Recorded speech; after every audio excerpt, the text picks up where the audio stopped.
Now, Maria Truth presents. I found the box on a Tuesday afternoon in October, and by Friday, I didn't know who I was anymore. Not in the dramatic, teenage way where you dye your hair and call yourself lost. I mean it literally. The woman who had raised me, fed me, driven me to school, signed my permission slips, attended exactly 3 of my 17 dance recitals. That woman had spent 20 years telling me a story about myself, and every single word of it was a lie. But let me back up, because if I start with the box, you won't understand why it broke me the way it did. You won't understand why I spent the first 30 minutes after finding it sitting on the floor of my mother's closet, holding a photograph of a woman I'd never seen, crying in a way I hadn't cried since I was small. You won't understand any of it unless I take you back to the beginning, to the very first time she said it. I was 7 years old. 7. My mother, Diane, and I'm using her name now because I've earned that, was on the phone with her sister, my Aunt Renee, and I had padded down the hallway in my socks to ask if I could watch another 30 minutes of television. The kitchen light was on, that warm yellow light that I used to love, and Diane was standing at the counter with her back to me and her voice low, the way adults get when they think they're alone. I stopped in the doorway because something in her tone made my feet go still. "She wasn't planned, Renee," she was saying. "You know that. Gerald and I were already falling apart when I found out. She was never part of the plan." I didn't fully understand what that meant. I was 7. But I understood the feeling of it. The flatness in her voice, the way she said she, the way you'd say the problem or the situation. I backed down the hallway, and I didn't ask about the television. That night, I lay in my bed in my purple room with the glow-in-the-dark stars on the ceiling that my father had stuck up there one weekend when Diane had gone to visit her mother, and I pressed my face into my pillow and felt something small and important close off inside me, like a door shutting in a house you thought was all open windows. I never forgot it. That's the thing about children. People think we don't retain things, don't carry things. We carry everything. We are walking archives of every careless word spoken near us. My father, Gerald, was a gentleman, soft-spoken, had big hands that were always warm, worked in building management, smelled like coffee and wood shavings. He and Diane divorced when I was 9, and the split was what my Aunt Renee later described in her generous way as a long time coming and not pretty at the end. Gerald got an apartment on Riverside Drive, not the fancy Riverside Drive, but the one in our mid-sized Ohio city that had a dog groomer on one end and a check cashing place on the other. And I spent every other weekend there watching baseball with him and eating cereal for dinner because he was still, at 41, a disaster in the kitchen. I loved those weekends. I loved him. He was the kind of parent who asked follow-up questions, who remembered things you'd mentioned 3 conversations ago, who showed up to things. He showed up to all 17 of the dance recitals, by the way. Every single one. He sat in the 3rd row and clapped until his hands were red. Diane. Where do I even start with Diane? She wasn't a monster. I want to be careful about that because this story isn't about a monster. Monsters are easier. What Diane is much more complicated. She was a beautiful woman who had wanted a specific life and had gotten, in her estimation, a lesser version of it. She'd wanted a successful husband and a son. She'd gotten Gerald, who was good and decent but not ambitious. And then she'd gotten me, a daughter, an unplanned one. She wasn't cruel in the obvious ways. She fed me, clothed me, got me to my appointments on time. But there was always this quality to her attention, like sunlight through dirty glass, present, but filtered, dimmed. She'd look at me sometimes with this expression I could never quite read, something between assessment and disappointment, like she was checking a list and I kept falling short of items I didn't even know were on it. The unwanted child narrative didn't come all at once. It was a drip, a slow, steady drip over years and years until it saturated everything I believed about myself. There was the time she told my pediatrician, Dr. Marsh, within my earshot, that she hadn't been ready when she'd gotten pregnant with me. Said it with a little laugh, casual, the kind of thing she apparently thought was fine to say in front of a 9-year-old waiting for a flu shot. Dr. Marsh had looked at me then with this careful, neutral expression and quickly changed the subject. There was the time, I was 12, when I found a journal she'd left in the living room. Diane was not a private person. She left things everywhere. Bills on the counter, her calendar open on the dining table. The journal was open to a page that I believe, looking back, she may have intended for me to see. Or maybe she just didn't care enough to hide it. It said, "Sometimes I look at Cassie and I wonder who she is. She doesn't look like me. She doesn't think like me. Gerald's daughter through and through. I never felt that bond everyone talks about. I've tried. I don't think I was meant to be her mother." I was 12. I read it standing in my living room in my school uniform, and I felt the words go into me like something cold. I put the journal down exactly as I'd found it. I went to my room. I did my homework. I did not cry until much later that night, in the bathroom, with the fan on. I've told this story in therapy. Twice, actually. Different therapists. And both of them said essentially the same thing, that a child who grows up being told they are unwanted, explicitly or implicitly, develops a very particular kind of wound. It doesn't look like a wound on the outside. It looks like perfectionism. It looks like being very agreeable. It looks like working incredibly hard to justify your presence in any room you enter. That was me, Cassie Merritt, top of my class, scholarship to Ohio State, degree in communications, junior marketing director at a mid-sized firm called Harlow and Associates by the time I was 28. I worked like someone who had to prove she deserved to exist. Because on some deep, wordless level, I'd believed for 20 years that I did. My father, Gerald, died when I was 26. Heart attack fast, the way he would have wanted. He hated hospitals, hated the idea of being a burden. He went in his sleep in that apartment on Riverside Drive, and his neighbor found him because she hadn't seen his light come on in 2 days.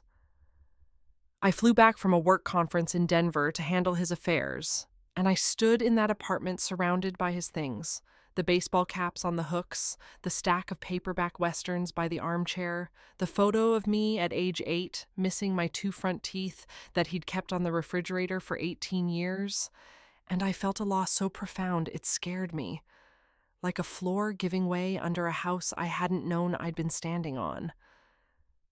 Diane came to the funeral. Of course she did. In our city, that's what you do. She sat in the back in a navy dress, and she patted my hand afterward and said he'd been a good man, in the tone you use for someone who didn't live up to his potential, and I nodded and thought about all the ways I was glad she hadn't gotten more of him. The box. Let me tell you about the box. It was 2 years after Gerald's death. I was 28. I had gone over to Diane's house, the house I'd grown up in on Calvert Street, a modest colonial with green shutters that she'd gotten in the divorce, to help her clean out the attic. She was talking about selling the house, downsizing, and I was there in my capacity as her dutiful and apparently still operating under the delusion that I owed her daughter, hauling boxes and sneezing from the dust and listening to her narrate which items had sentimental value and which could go to Goodwill. Diane had gone downstairs to take a phone call, her friend Carol from the book club, and I was alone in the attic with the afternoon light coming in gray and flat through the small window, and I was working through a stack of boxes in the far corner when I found it. It wasn't labeled. Most of Diane's boxes were labeled in her precise handwriting. Christmas ornaments, Cassie's school records, kitchen overflow. This one was just a brown cardboard box sealed with tape that had gone brittle and yellow with age. I wouldn't have thought much about it except that it was wedged behind two other boxes in a way that felt deliberate. Hidden, almost. I don't know why I opened it. Curiosity, maybe. Or the instinct that had kept me alert and watchful since I was 7 years old. Inside there were papers, documents, a stack of them, and beneath the stack a photograph. I picked up the photograph first. It showed a woman I had never seen before. She was young, early to mid-20s, with dark hair, dark eyes, olive skin, pretty in a specific, striking way. She was holding a newborn baby, and she was crying, and the way she was crying was, I still don't have the right word for it, bereft. She was crying the way people cry when something is being taken from them. I turned the photograph over. On the back, in handwriting that wasn't Diane's, were the words, April 17th, please take care of her. April 17th is my birthday. I sat down on the attic floor. I sat down very slowly, the way you do when you're not sure your legs will hold you. And I held that photograph and I looked at that woman's face and I felt 20 years of my life rearrange themselves into a completely different shape. I started reading the papers. They were adoption documents. Legal, official, signed. My name, Cassandra Lynn Merritt, was right there at the top of the page, along with a case number and a date and the seal of Franklin County Family Court. The birth mother's name had been redacted from the copies, blacked out with what looked like a permanent marker applied by hand, not by any official process. Someone had done that themselves, deliberately. And below the birth mother's line, in the fields for adoptive parents, Diane Merritt and Gerald Merritt. Gerald had known. Gerald, who had held my hand at the pediatrician, who had come to all 17 recitals, who had kept my gap-toothed photo on his refrigerator for 18 years. Gerald, who had died 2 years ago without ever telling me. I sat on that attic floor for a long time. I heard Diane's voice downstairs, the rise and fall of it, still on her phone call. I heard the furnace kick on. I heard the October wind hit the side of the house. I sat with my back against a dusty box, and I held this photograph of a woman I'd never met who was holding me on the day I was born, and I thought about 7-year-old Cassie in the kitchen doorway, hearing her mother say, she was never part of the plan. She was right. I wasn't part of their plan. I was never their child to begin with. But what she hadn't told me, what she had spent 20 years actively, deliberately withholding, was the reason she had said it. The context, the truth. Because here's the thing about being told you're an unwanted child. It destroys something in you. It hollows you out in a very specific place. But there's a version of that story that's even worse than the original. And that version is, you were desperately, devastatingly wanted, just not by the people who had you. Look at that photograph. Look at the way that woman is crying. That is not the face of someone who didn't want her baby. I needed to know who she was. And I needed to understand what Diane had done with that truth for 20 years. That was a Tuesday. I put the documents back in the box. I sealed it as best I could with the brittle tape. I put it back exactly where I'd found it. I went downstairs and told Diane I wasn't feeling well and that I'd come back another weekend to finish the attic, and she gave me this slightly impatient look, the specific look she'd given me my entire life when I was an inconvenience, and said, "Fine, Cassie, but I do need to get this done before Thanksgiving." I drove home and I sat in my car in the parking garage beneath my apartment building for 45 minutes, and I didn't move. Then I went upstairs, and I started to dig. I want to tell you about what the next 3 weeks looked like, because people have this idea that when you discover something like this, you immediately confront the person. You go back with fire in your eyes and you demand answers and you have this explosive, cinematic reckoning. That's not how it works. Or at least, it's not how it worked for me. Because the first thing I felt wasn't anger. It was a desperate, consuming need to understand, to know the full shape of the thing before I did anything at all. I'm a marketing director. My job is research. My job is building a complete picture from incomplete information, identifying patterns, finding the story underneath the story. I'm good at it.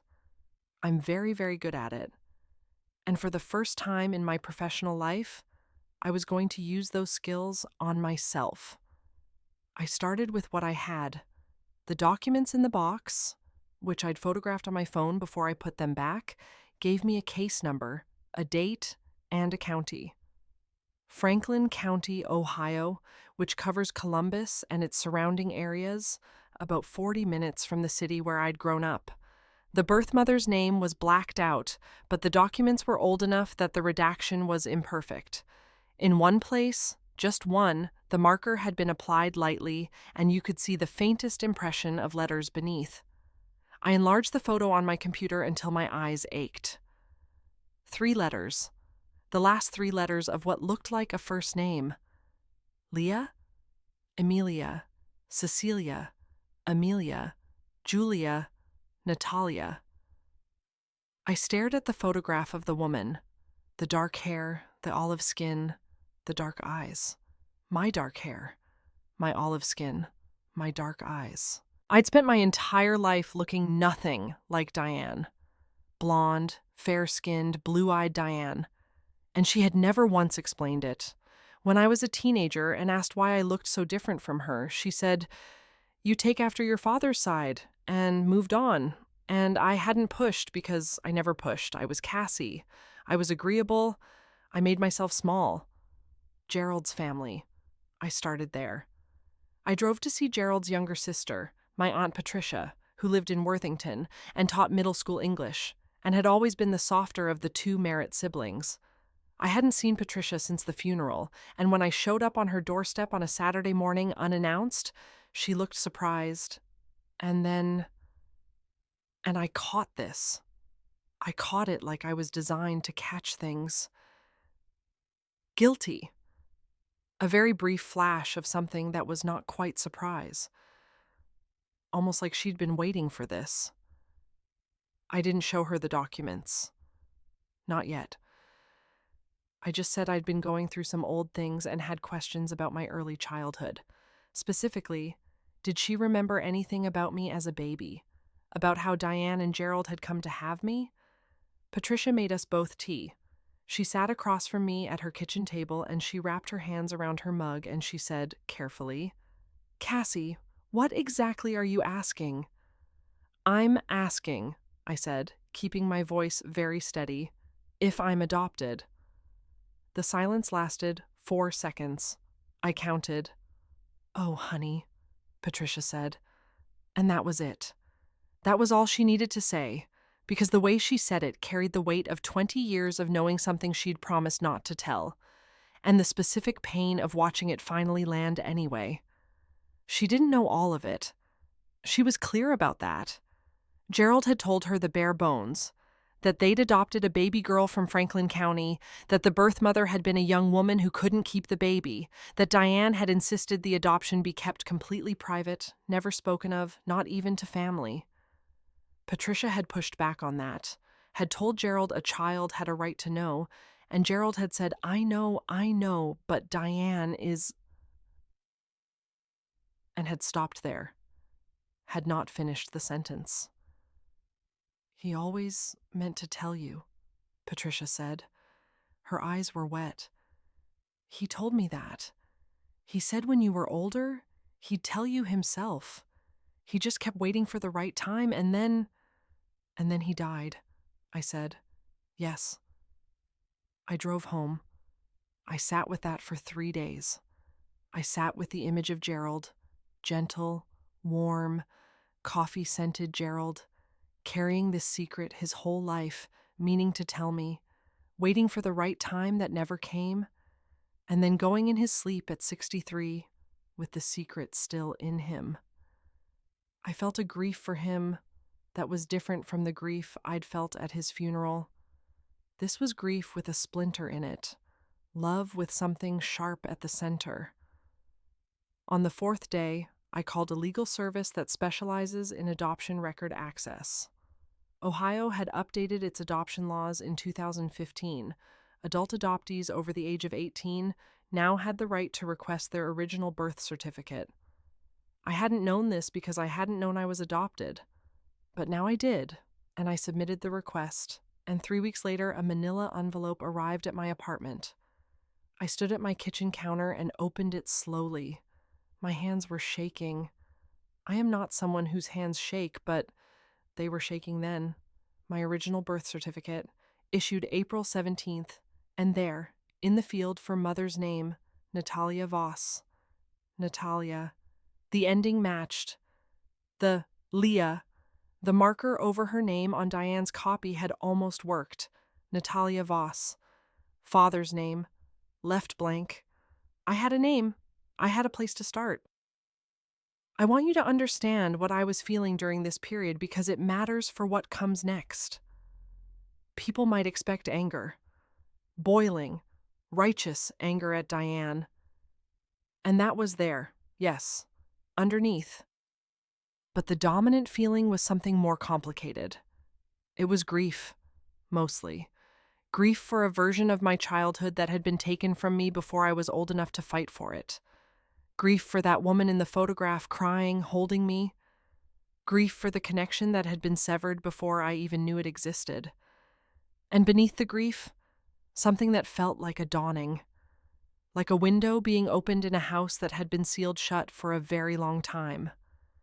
Because if I hadn't been Diane's unwanted daughter, if that wasn't even the story, then what was I? Who was I? The architecture of my identity, built entirely on the foundation of being someone who hadn't been wanted, was starting to come apart. And underneath it, something else was starting to emerge. I searched for Natalia Voss online carefully, methodically, the way I approach any research project. It took 2 weeks, which tells you she wasn't someone with a large public footprint. She wasn't on social media, or not under her full name, but she appeared in a few places, a comment in a local community forum from 8 years ago, a name on the roster of a charity 5K in Columbus, and then, through an alumni directory for Ohio State that was imperfectly secured, an email address and a last known city, Columbus. She was 48 years old. She was still in Columbus, 40 minutes from the city where I'd grown up. She had been there my entire life. I wrote a letter. I wrote it 17 times. Every time I got to the part where I explained who I was, I stopped and started over because I couldn't find the right words. How do you write that sentence? I think I may be the child you placed for adoption 28 years ago. It looked clinical. I found your name on my original birth certificate. Too abrupt. I've been looking for you. Too needy, too much pressure, too much. In the end, I wrote 4 sentences. I told her my name, my birthday, the county. I said I had recently discovered I was adopted and that my search had led me to her. I said I was not looking to disrupt her life, only to understand mine, and I gave her my phone number and told her she didn't have to respond if she chose not to. I mailed it on a Wednesday. I tried not to think about it. I mostly failed. She called on a Saturday morning, 11 days later at 8:47 a.m. I was still in bed and the phone buzzed on my nightstand and I looked at the Columbus area code and I knew before I answered. Her voice. I need to try to describe her voice. It was warm, but careful. Like warmth that had learned to be cautious. Slightly husky. And when she said, "Is this Cassie?" she said it the way you say a word you've been holding in your mouth for a very long time. "Yes," I said. "Yes, this is Cassie." And she said, I have been hoping you would find me for 28 years. Later, much later, after we had talked for 4 hours that first day, after we had met for coffee in Columbus, and then lunch, and then dinner, after I had sat across from this woman with my face and cried until I was empty, and she had held my hands across the table and said, "You look so much like you looked the day you were born," I would find out everything. The full story. The true story. Natalia had been 20 years old when she got pregnant. She was a junior at Ohio State, studying music education, playing violin in the university orchestra. She wasn't in a relationship. The father was someone who disappeared when she told him. She was alone and scared and broke, and she'd made the hardest decision of her life. She'd decided to put the baby up for adoption. But here's what she told me, sitting across from me in that Columbus cafe, with her dark eyes that were my dark eyes. She had not wanted a closed adoption. She had specifically, explicitly asked the adoption agency for an open arrangement. She had been told that the adoptive family, a couple from a nearby county, husband and wife, stable, employed, had agreed to an open arrangement, that there would be updates, photos, that someday, when the child was old enough, there could be contact. She had never heard a word, not one photo, not one update. For 28 years, she had reached out through the agency 3 separate times requesting information, asking if the arrangement could be honored, and she had been told each time that the adoptive family had exercised their right to revise the agreement and had chosen to close the adoption. Diane. Diane had agreed to an open adoption, accepted my birth mother's baby, and then closed the door. Permanently. Deliberately. And not only had she closed the door, she had taken that grief, the grief of a young woman who had given up her child not because she didn't love her, but because she believed love meant giving her something better. And Diane had twisted it, had weaponized it, had turned "this child came from sacrifice and love" into "this child was a mistake, an inconvenience, something I never wanted." She had taken Natalia's love and rewritten it as Natalia's rejection. And then she had given that rewrite to me, had fed it to me piece by piece for 20 years. I want to tell you how that felt. I sat in that cafe and I listened to Natalia and I felt something move through me like a wave. Not just grief, not just anger, though both were there in enormous quantities. It was something more like a tectonic shift. Like something deep and foundational was rearranging itself, like the ground under the house was finally settling into the right position for the first time. I had never been unwanted. I had never been a mistake. I had been loved so much that a 20-year-old girl had cried, holding me, and asked a stranger to please take care of me. She had handed me to people she'd trusted to keep the door open, and Diane had taken that trust and shut it. I drove home from Columbus on a Sunday evening with the windows down despite the November cold, and I thought about Diane, about her house on Calvert Street with the green shutters, about the box in her attic with the photograph inside that she had kept. Why? Why had she kept it? Why, if she'd wanted to erase this completely, had she kept the photograph of Natalia holding me?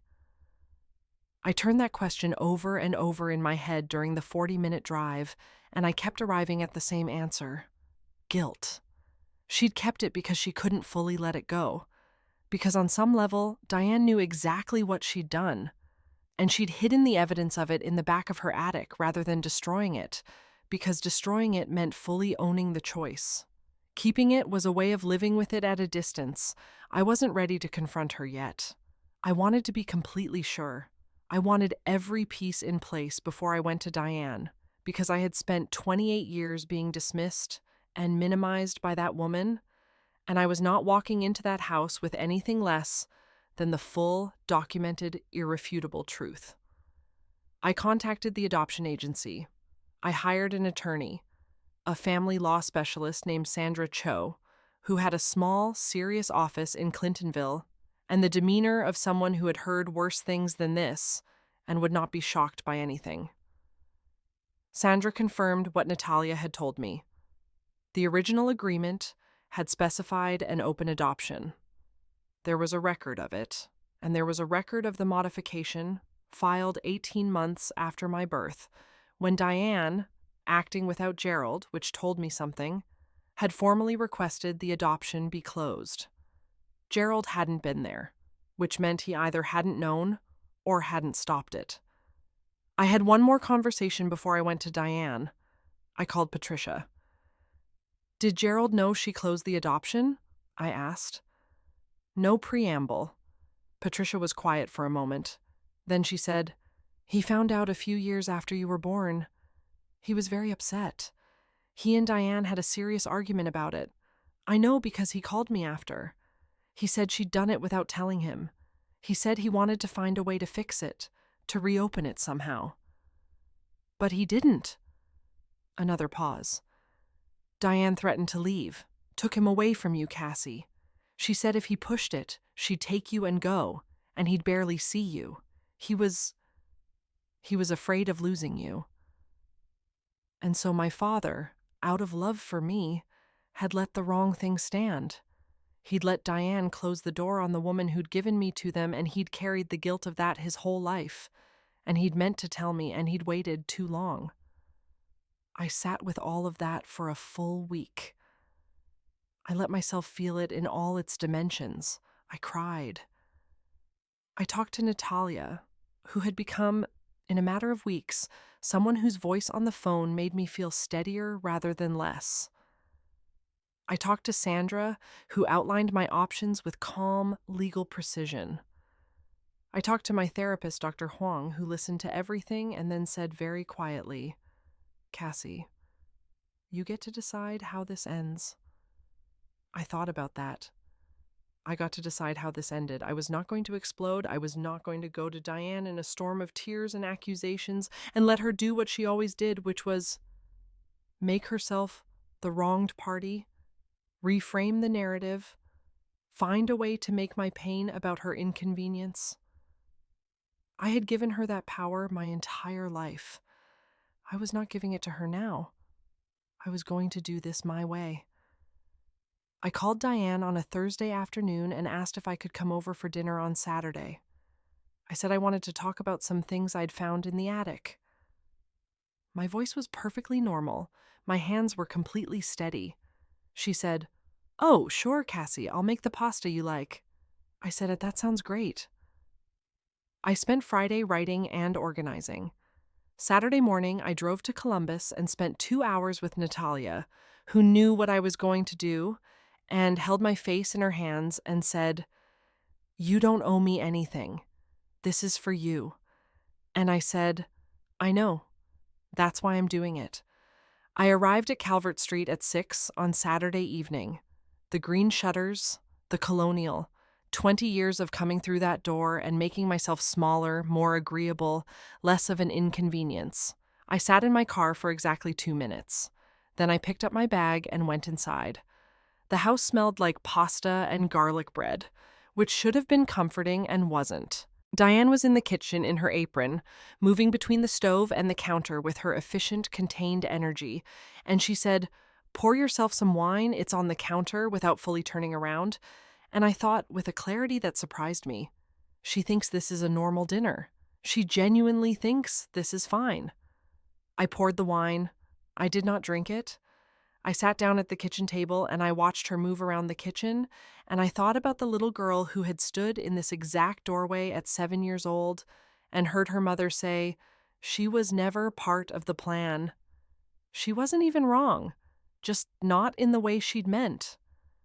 Diane set the pasta on the table and took off her apron and sat down across from me and said, "You said you found some things in the attic." "I did," I said. "What kind of things?" I reached into my bag and I placed the photograph on the table between us. Face up, the woman with the dark hair, crying, holding a newborn. Diane looked at it. The color didn't drain from her face all at once. It went in stages, like water going out of a pool, steadily, until she was very still and very white. "Where did you find that?" she said. It wasn't a question. It barely had inflection. "In the box you kept behind the other boxes in the attic," I said, "with the adoption documents." Silence. "I have my original birth certificate," I said. "I know her name. I found her. I've been meeting with her for 3 weeks." Diane's hand moved toward the photograph and then stopped. She didn't pick it up. She looked at it like it was something dangerous. "Cassie, she started. "I also," I said, keeping my voice completely even, "have a copy of the original adoption agreement, the one that specified an open adoption, and I have a copy of the modification you filed 18 months later closing it," without telling Gerald. Her eyes came up to mine then, and something in them, not regret exactly, because I think Diane is not built for regret in the clean way, but something like the very first flicker of understanding that this was not a conversation she was going to be able to manage. Something like the realization that I had already done the work, and I had not come to negotiate. "You don't understand the whole situation," she said. Her voice had taken on that familiar quality, the one I'd heard my whole life. The reasonable tone, the tone that said you are making this bigger than it needs to be. The tone designed to make me doubt the legitimacy of my own feelings before they could fully form. "Tell me," I said. "Tell me your version." She took a breath. She folded her hands on the table. She was composing herself, organizing her narrative. I could see it happening. And the fact that I could see it so clearly, after 28 years of being inside it, was its own kind of revelation. She said that the open adoption had been a mistake, that she'd agreed to it in a moment of pressure from the agency, that she'd thought it would be better to raise me without another woman's involvement, that she'd made the choice she thought was best for our family.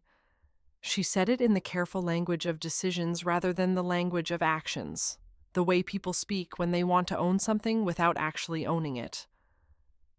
She did not say she was sorry. Not once. Through this entire speech, the word sorry was not present. "And telling me I was unwanted," I said when she stopped. "That was also what was best for the family?" She blinked. "I never said—" "You did," I said. "I was 7 years old. I was standing in that doorway." I pointed at the kitchen doorway. "You were on the phone with Renee. You said I was never part of the plan." She looked at the doorway, looked back at me. "Cassie, you were a child. Children mishear things." "I was 7, not 3, I said. "And I also read your journal when I was 12, the one you left open on the coffee table. And I've been sitting with Dr. Marsh telling a stranger that you weren't ready for me while I was right there waiting for a flu shot. I have 20 years of this, Diane. 20 years." Her jaw tightened. "You're being dramatic." And there it was. There was the word she'd been keeping in reserve, the one she always came back to. Dramatic. Because if I was dramatic, my pain was performance. If I was dramatic, the problem was me. "No," I said. "I'm being precise." I reached into my bag and placed Sandra's summary on the table. "I've spoken with a family law attorney about the documentation. Natalia, my birth mother, is aware that you promised her an open adoption and then closed it without notice. She spent 28 years trying to reach you through the agency. She sent 3 requests for information. You ignored all of them." Diane looked at the document. Her jaw was very tight now. "What do you want?" she said. And her voice had shifted. The reasonable tone was gone. Underneath it was something colder and more honest. "What is it you're looking for, Cassie? What do you want from me?" "I want you to understand what you did," I said. "Not legally, not with the attorney. Just I want you to sit here and understand what you did to a 20-year-old girl who gave up her child because she trusted you to keep your word. I want you to understand what you did to me every time you made me feel like I was a mistake, when I was never a mistake at all. I was chosen. I was wanted so much that it broke my birth mother's heart to let me go. And you took that, and you twisted it, and you handed me the worst possible version of my own story for 20 years. Something moved across Diane's face. I'm honestly not sure what it was. It wasn't a simple thing. There were several emotions in it, competing with each other, and I couldn't have identified all of them. But one of them, and I noticed this, I cataloged it, was something small and private that might, if it had been given room to grow, have been shame. But she didn't give it room. She straightened her spine. She looked at me with that contained, closed expression I had known my entire life. I did what I thought was right, she said. I'm not going to apologize for my choices. I nodded. I had expected that. I had known she wasn't going to break open, wasn't going to collapse into some cinematic moment of reckoning. Diane had been making and defending choices without apology her entire life. She wasn't going to change in her kitchen on a Saturday night. But here's the thing about what I did next. It wasn't a single dramatic action. It wasn't one devastating move. It was something longer, slower, and in the end, much more thorough. I had spent 3 weeks preparing, and I had not been preparing only for this conversation. Diane had a reputation in our community. It mattered to her. Deeply. Probably more than anything else, if I'm honest about her values. She was on the board of 2 local charities. She was involved in her church. She had a social circle that she'd spent 30 years cultivating, built around the image of herself as someone who had built a life and managed difficulties with grace. That image was precious to her. It was the architecture of her identity, the same way being unwanted had been the architecture of mine. What I had done over the previous 3 weeks was document everything, not to destroy her. I need to be clear about that. I'm not a person who wants to burn things down.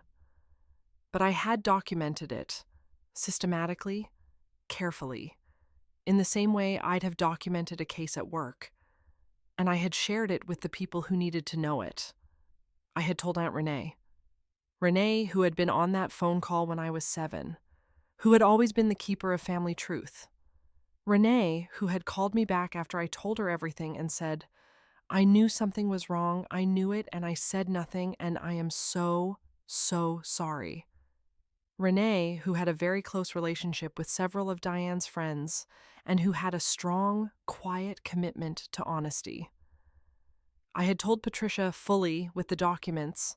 Patricia, who had known Gerald, had wanted to tell me and had stayed silent out of respect for his decision. Patricia, who had her own grief about this and her own account to settle. I had told through a carefully written letter, not social media, not a public post, nothing dramatic, the chair of the board of one of the charities Diane sat on. Not to have her removed. Not to publicly humiliate her.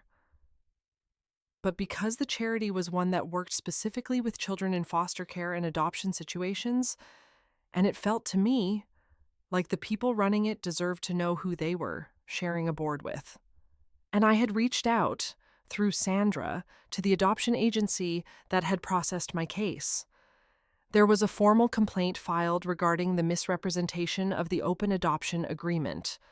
Not for legal purposes, since the statute of limitations was long past, but for the record.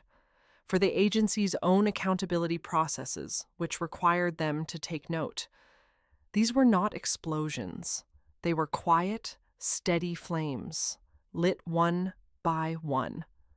They did not make me look vindictive or unstable. They were simply the truth, placed into the hands of the people who should have had it all along. I heard about the consequences gradually over the following weeks. Renee stopped calling Diane. stopped returning calls. When Diane called her twice in the same week and Renee finally picked up, she said, "Diane, I've known you for over 30 years and I don't know who you are anymore. Don't call me for a while." She told me this when she called to check on me, and her voice was firm and sad in equal measure. The board of the charity didn't ask Diane to step down. They had a conversation with her, quiet, private, exactly as I'd intended it. I don't know precisely what was said, but 3 weeks later, Diane quietly resigned from the board, citing health concerns. The woman who had run that board for 11 years stepped down without the acknowledgement and applause she'd been building toward. I didn't orchestrate that. It happened because the truth had weight. Patricia hosted a small gathering at Thanksgiving, a family gathering, and did not invite Diane. This had never happened before in my memory. Diane had always been at Thanksgiving, had often hosted it herself. Being excluded was, for a woman like Diane, a seismic event. Patricia told me Diane called and asked why she hadn't been included, and Patricia said, "Because I think you and I need some time, Diane, and I think the family needs some space." And Natalia. Natalia came to that Thanksgiving.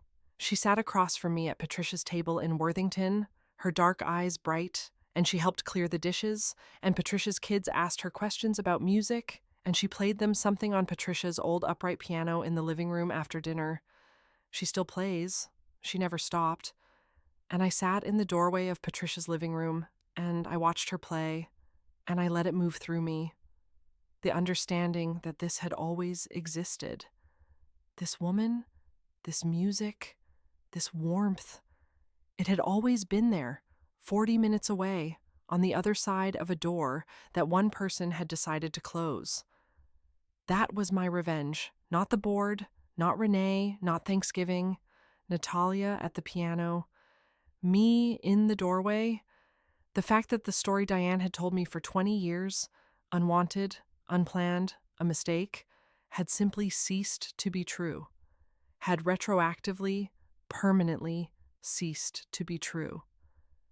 Diane could sit in her house on Calvert Street and believe she'd made reasonable choices and that was her right. She would live with the architecture of that story. I was done living in it. I want to tell you where I am now, because I don't think these stories should end without the after. I am 30 years old. I live in a good apartment with a window that faces east and gets the morning light.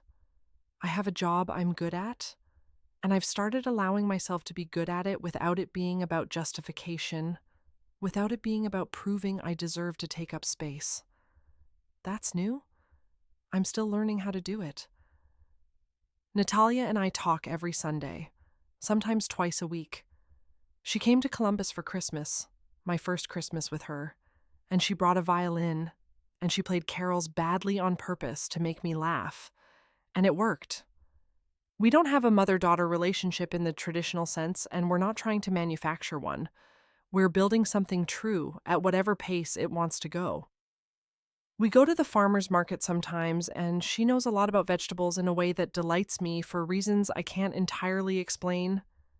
She's teaching me to cook things she cooked growing up. We eat together and talk about music, and she asks about my work with genuine interest. She told me when we'd been meeting for about 2 months that she had never stopped thinking about me, that she had lit a candle on my birthday every year for 28 years, that she had a box of her own, a small wooden box, not a cardboard attic box, that contained, she had kept every birthday from age 1 to 28, a small letter she'd written but had nowhere to send. She gave me the box. I haven't read them all yet. I read a few at a time, slowly, over weeks, because each one is a thing I want to hold carefully.